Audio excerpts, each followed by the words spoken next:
Hello students, आज के इस इम्पॉर्टेंट सेशन में हम लोग chapter number 3 pair of linear equations in two variables of class 10th को सॉल्व करेंगे।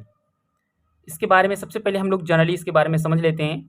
पेयर ऑफ लीनियर इक्वेशंस यानी यहाँ पे जो लीनियर इक्वेशन दे रखी होंगी वो पेयर में दे रखी होंगी, यानी टू इक्वेशंस होंगी, राइट, और टू वेरिएबल्स की होंगी। तो जैसे जनरल इक्वेशंस की अगर हम बारे में बात कर लें तो जनरल इक्वेशन क्या होती है, लीनियर इक्वेशन टू वेरिएबल्स की ax plus B Y plus C is equal to 0। ये एक लीनियर इक्वेशन है ऑफ टू वेरिएबल की, राइट। बट जब पेयर में दे रखा होगा तो इसी इक्वेशंस को हम कुछ इस तरीके से राइट करेंगे, a1x plus b1y plus c1 is equal to 0, a2x plus b2y plus c2 is equal to 0। यहाँ पे ये टू इक्वेशंस को हम इन्हीं जनरल इक्वेशन से कंपेयर करेंगे, राइट। यहाँ से हम लोग फाइंड कर लेंगे a1 और a2 की वैल्यू फाइंड कर लेंगे। इसी तरीके से b1 और b2 की वैल्यू फाइंड कर लेंगे। इसी तरीके से c1 और c2 की वैल्यू फाइंड कर लेंगे, राइट। इसके बाद कंपेयर करेंगे, राइट, और फिर हम बताएंगे कि इसका सोल्यूशन कैसा होगा। जैसे a1 अपान a2 फाइंड कर लेंगे, a1 अपान a2 की value, b1 upon b2 and c1 upon c2, right. अब यहाँ पे थ्री सिचुएशंस आती हैं, वो सिचुएशन क्या है समझ लीजिए। जैसे a1 upon a2 is not equal b1 upon b2। अगर a1 अपान a2 की वैल्यू b1 अपान b2 की वैल्यू के इक्वल नहीं है तो यहाँ पे जो सिचुएशन इन कंडीशन होगी वो इंटरसेक्टिंग लाइंस होंगी, यानी उसका सॉल्यूशन में जो बनने वाली लाइंस होंगी ग्राफिकली वो हमेशा एक दूसरे को इंटरसेक्ट करेंगी, यानी वन पॉइंट पे इंटरसेक्ट करेंगी। इसका मीन्स क्या है, दी गई इक्वेशंस का वन सॉल्यूशन होगा, यानी यूनिक सॉल्यूशन होगा, राइट। इसी तरीके से अगर इस तरीके आ जाए कि a1 upon a2 is equal b1 upon b2 और is not equal to c1 upon c2, it means coincident lines. इसका मतलब ये हो गया कि जो आपने एक सोल्यूशन एक इक्वेशंस के आप ग्राफिकली मेथड से सॉल्व करेंगे ग्राफ पे, ठीक है, और दूसरी इक्वेशंस को सॉल्व करेंगे तो दोनों इक्वेशंस को इंसिडेंट हो जाएंगी, यानी ओवरलैप करेंगी, राइट। तो इसका सोल्यूशन क्या होगा, को इंसिडेंट लाइन्स में आएगा।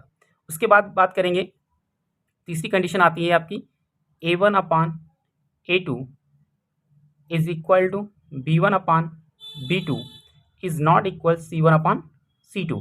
तो यहाँ पे कंडीशंस क्या होगी, पैरेलल लाइंस होंगी, ठीक है। जब इनको ग्राफ मेथड पे हम लोग रखेंगे तो इनकी जो लाइंस बनेंगी वो पैरेलल लाइंस बनेंगी, और पैरेलल लाइंस मीन्स क्या होता है कि इसके कोई भी सोल्यूशन नहीं होगा। फॉर एग्जाम्पल के तौर पे एक लाइन ये जा रही है, दूसरी लाइन ये जा रही है, तो ये एक दूसरे को कभी कट ही नहीं करेंगी, तो इनका कोई भी सोल्यूशन नहीं होगा। तो ये कंडीशन कब आएगी, जब आपका यूनिक सोल्यूशन आएगा, ठीक है। ये कंडीशन कब जो आएगी, जब आपका मेनी सॉल्यूशंस होंगे, कई सारे सॉल्यूशंस होंगे, और ये कंडीशंस होगी जब कोई भी सॉल्यूशंस नहीं होंगे। क्लियर। तो एक्सरसाइज 3.1 का फर्स्ट क्वेश्चन है, Aftab tells his daughter 7 years ago I was 7 times as old as you were then. Means कह रहा है कि आफ्ताब अपनी डॉटर से कह रहा है कि 7 years एगो यानी 7 साल पहले, I was 7 times as old, यानी मैं आपसे 7 years बिफोर मैं आपसे 7 गुना यानी 7 times बड़ा था, right. Also 3 years from now, आज से 3 साल बाद, यानी अब से 3 साल के बाद, I shall be 3 times as old as you will be, आज से भी हम 3 साल बाद आपसे 3 times बड़े होंगे, यानी ओल्ड होंगे, राइट। तो represent this situations algebraically and graphically, यानी इसको आपको सबसे पहले तो आपको अलजेब्रिकली इक्वेशंस निकालना है, उसके बाद इसको ग्राफिकली शो भी करना है। ओके, तो क्वेश्चंस में आपने समझ लिया। सबसे पहले आफ्ताब ने क्या कहा अपनी बेटी से कि 7 years ये वो यानी 7 साल पहले की बात कर रहा है कि मैं 7 साल पहले आपसे 7 times बड़ा था, और अब से 3 साल के बाद आपसे 3 गुना ही बड़ा रह जाऊंगा। ओके, तो इसको सबसे पहले हम लोग क्या नाम अलजेब्रिकली सॉल्व करते हैं, यानी इसकी इक्वेशंस निकाल लेते हैं, उसके बाद इसे ग्राफिकली शो करेंगे। ओके, तो यहाँ पे अभी हमें आफ्ताब की एज और उसकी डाटर की एज तो मालूम नहीं है, तो यहाँ पे हम लेट कर लेंगे। तो क्या करेंगे, let the present age of Aftab and his daughter be X and Y एक की एक्स मान लेते हैं, दूसरी यानी उसकी डॉटर की वाई मान लेते हैं, राइट। तो इस अकॉर्डिंग टू क्वेश्चन, अब अकॉर्डिंग टू क्वेश्चन इसमें क्या कहा था कि 7 ईयर्स एगो, राइट। तो 7 ईयर्स एगो की बात करेंगे तो x माइनस 7 हो जाएगा, यानी 7 साल पहले की बात हो रही है। अकॉर्डिंग टू क्वेश्चन क्या हो जाएगा, according to question 7 year before, before की जब बात करेंगे तो माइनस आएगा और आफ्टर की बात करेंगे तो प्लस आएगा, राइट। तो x माइनस 7 और हमने डॉटर की एज क्या मानी थी y, सो y माइनस 7 हो जाएगा। अब देखिए x माइनस 7 ये किसकी एज है, ये है आफ्ताब की एज, और उसकी डॉटर की एज क्या है y माइनस 7। अब ये इक्वल का मैंने सिंबल लगा दिया, इसका मीन्स क्या हुआ इक्वल, बट ये इक्वल तो नहीं है। 7 साल पहले आफ्ताब उससे 7 टाइम्स बड़ा था, अब 7 टाइम्स बड़ा था, या तो फिर आप इसे 7 से डिवाइड कर दो तब ये इक्वल होगा, या फिर आप उसकी डॉटर की एज को 7 से मल्टीप्लाई कर दो तब इक्वल होगा। आप कोई कुछ भी यहाँ पे कर सकते हैं, या तो 7 से आफ्ताब को डिवाइड कर दीजिए, या फिर क्या नाम उसकी डॉटर की एज को 7 से मल्टीप्लाई कर दीजिए, तो ये इक्वल कंडीशन सिचुएशन आ जाएगी, राइट। तो हमने क्या किया, 7 से आफ्ताब की डॉटर की एज को 7 से मल्टीप्लाई कर दिया, यानी ये जो सिचुएशन अब आया है अब ये इक्वल हो गया, राइट। इसी को सॉल्व करेंगे तो x minus 7 is equal to 7y minus 7 की 7 से मल्टीप्लाई करेंगे 49 आएगा। अब इसको इक्वेशंस को रीअरेंज कर लेंगे, x माइनस 7y माइनस 7, 49 इधर आएगा, प्लस का हो जाएगा 49 इज इक्वल टू 0।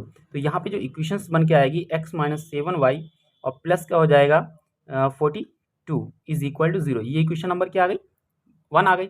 अब इसके बाद क्या कहा गया है, आफ्टर 3 ईयर्स, ठीक है। तो आफ्टर 3 ईयर्स मतलब आज से 3 साल बाद, यानी प्रेजेंट टाइम से 3 ईयर्स के बाद की बात कर रहा है। तो यहाँ पे जो अकॉर्डिंग टू सिचुएशन आएगी वो x प्लस 3 आएगी। आज मान लीजिए प्रेजेंट में उसकी टाइम हमने एज क्या मानी थी, x मानी थी, तो आज से 3 साल बाद क्या हो जाएगा x प्लस 3। इसी तरीके से उसकी डॉटर की एज क्या हो जाएगी y प्लस 3। अब जो है वो डॉटर की एज जो है वो सिर्फ 3 टाइम्स रह जाएगी, कितनी 3 टाइम्स। तो यहाँ पे करिए x plus 3 is equal to 3y plus 3 3 9। अब इसको यहाँ पे कुछ इस तरीके से सॉल्व कर लेंगे, तो रीअरेंज करते हैं, x माइनस 3y प्लस 3 और माइनस का 9 इज इक्वल टू 0। तो x माइनस 3y और माइनस का 6 इज इक्वल टू 0। तो इक्वेशन नंबर ये 2 है। अब इसको क्या करना है, रिप्रेजेंट द सिचुएशन अल्जेब्रिक तो हो गया, ये हमारा एक कंडीशन हो गई है, ठीक है। दूसरी कंडीशन है इसको ग्राफिकली भी रिप्रेजेंट कराना है ना। ग्राफिकल में आपको रिप्रेजेंट कराना है तो पहले तो इसके सॉल्यूशंस निकालेंगे, उसके बाद ही इसको ग्राफ में प्रेजेंट करेंगे। तो सबसे पहले x minus 7y is equal to minus 42 के कुछ सॉल्यूशन निकाल लेते हैं कुछ इस तरीके से, यानी x की वैल्यू पुट करेंगे और y की वैल्यू फाइंड कर लेंगे। ओके, मान लीजिए यहाँ पे x की वैल्यू मैंने 0 पुट कर दी, कितनी 0। जब x की वैल्यू 0 पुट करोगे तो ये क्या हो जाएगा 0 हो जाएगा, तो बचेगा क्या minus 7y is equal to minus 42। Minus से ये माइनस क्या हो जाएगा, यानी minus 7y is equal to minus का 42। अब माइनस से माइनस कैंसिल हो जाएगा और 7 6 42, यानी y की वैल्यू कितनी आ गई 6 आ गई, राइट। अब इसी तरीके से यहाँ पे x की वैल्यू क्या पुट कर देते हैं 7 पुट कर देते हैं। तो x की वैल्यू जब 7 पुट करोगे तो ये क्या हो जाएगा 7 minus 7y is equal to minus 42। अब 7 उधर जाएगा तो माइनस का हो जाएगा, यानी 7y is equal to minus का 42 और माइनस का 7 यानी माइनस का 49। अब ये माइनस 7 माइनस 49 को कैंसिल करेगा तो कितना आएगा y इज इक्वल टू, यहाँ से y की वैल्यू क्या निकल के आएगी 7 निकल के आ रही है, यानी 49 को आप 7 से डिवाइड करेंगे, 7 7 49, यानी y की वैल्यू कितनी आ गई 7 आ गई। इसी तरीके से दूसरी इक्वेशन जो दे रखी है x minus 3y is equal to 6, जो अभी हम लोगों ने फाइंड की थी x minus 3y is equal to 6, इसके भी 2 सॉल्यूशंस कुछ निकाल लेते हैं, राइट। फिर इसको ग्राफ पे रिप्रेजेंट करेंगे। अब देखिए x और y, तो यहाँ पे भी हम क्या करेंगे x की वैल्यू 0 पुट करेंगे सबसे पहले। तो x की वैल्यू जब आप 0 पुट करोगे तो ये तो सब 0 हो जाएगा, बचेगा क्या minus 3y is equal to 6। That's why y is equal to क्या हो जाएगा 6 अपॉन माइनस 3, 3 टू 6, यानी कि माइनस की 2 आएगी वैल्यू, कितनी आएगी y की वैल्यू माइनस की 2 आएगी। उसके बाद आप x इक्वल टू क्या पुट कर रहे हैं, x इक्वल टू मान लीजिए 6 पुट कर दिया, तो जब x इक्वल टू 6 पुट करेंगे x की वैल्यू 6, तो 6 minus 3y is equal to 6। अब 6 उधर जाएगा तो 6 माइनस 6 क्या हो जाएगा 0 हो जाएगा, तो minus 3y is equal to 0। That's why y is also y is equal to क्या हो जाएगा 0 हो जाएगा, राइट। तो आपने जब 6 वैल्यू पुट की तो y की वैल्यू क्या आएगी 0 आ गई। अब इसको रिप्रेजेंट करना है ग्राफ पे, चलिए इससे, तो x कोऑर्डिनेट तो हमारा 0 हो गया और y कोऑर्डिनेट 6, यानी कि ये पॉइंट कहाँ पे होगा यहाँ पे होगा, राइट। इसी तरीके से 7,7 देखिए पॉइंट कहाँ मिलेगा हमें, x भी हमारा 7 है, x कोऑर्डिनेट भी 7 है, y कोऑर्डिनेट भी 7 है, यानी x कोऑर्डिनेट 7 और y कोऑर्डिनेट 7। तो ये जो पॉइंट आपको मिलेगा यहाँ पे मिलेगा आके, यानी यहाँ पे x7,7 कोऑर्डिनेट होगा, राइट। जब इन पॉइंट्स को ज्वाइंट करेंगे तो ये जो लाइन इस तरीके से कुछ निकल के आएगी, यानी x-7y इज इक्वल टू -12 की। इसी तरीके से x-3y इक्वल टू 6 का देखिए, तो पहला जो कोऑर्डिनेट निकल के आए हैं 0, -2, यानी x 0 है और y कितना है -2, तो x 0 हो गया, y -2, यानी पॉइंट यहाँ पे निकल के आएगा, राइट। दूसरा पॉइंट क्या है 6,0, यानी x 6 है, y 0 है।